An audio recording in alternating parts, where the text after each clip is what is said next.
ಎಲ್ಲರಿಗೂ ನಮಸ್ಕಾರ. ನಾನು ಡಾಕ್ಟರ್ ಸುಪ್ರೀತಾ ರಂಗಸ್ವಾಮಿ, ಸ್ತ್ರೀರೋಗ ತಜ್ಞೆ, ತನಿಸಂದ್ರ ಕ್ಲೌಡ್9. ಸೊ ಇವತ್ತು ನಾವು ಮಾತಾಡುವಂತ ಟಾಪಿಕ್ ಏನಂತ ಅಂದ್ರೆ ಆಸಿಡ್ ರಿಫ್ಲೆಕ್ಸ್. ಗ್ಯಾಸ್ಟ್ರೈಟಿಸ್ ಆಗುತ್ತೆ, ಎದೆ ಉರಿ ಬರುತ್ತೆ.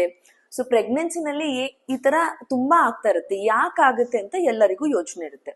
ಸೊ ಫಸ್ಟ್ 2 ಮುಖ್ಯ ಕಾರಣಗಳಿದೆ. ಮೊದಲನೇದಾಗಿ ಪ್ರೆಗ್ನೆನ್ಸಿ ರಿಲೇಟೆಡ್ ಹಾರ್ಮೋನ್ ಒಂದಿದೆ, ಪ್ರೊಜೆಸ್ಟ್ರಾನ್ ಅಂತ. ಅದ್ ಏನ್ ಮಾಡುತ್ತೆ, ಇದು ಅನ್ನನಾಳ, ಇಲ್ಲಿ ಹೊಟ್ಟೆ ಇರುತ್ತೆ.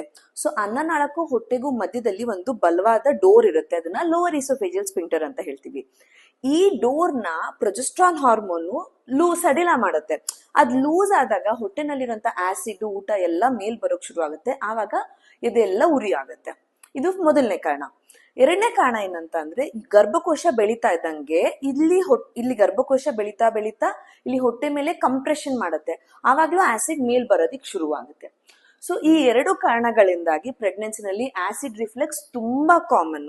ಸೊ ಇದಕ್ಕೆ ನೀವು ಟ್ರೀಟ್ಮೆಂಟ್ ಏನ್ ಮಾಡ್ಬೇಕು, ಫಸ್ಟ್ ಹೇಗೆ ಅವಾಯ್ಡ್ ಮಾಡ್ಬೇಕು, ಕೆಲವೊಂದು ಸಣ್ಣ ಪುಟ್ಟ ಲೈಫ್ ಸ್ಟೈಲ್ ಮಾಡಿಫಿಕೇಶನ್ ಗಳು ಮಾಡೋದ್ರಿಂದ ನೀವು ಇದನ್ನ ಅವಾಯ್ಡ್ ಮಾಡ್ಬೋದು.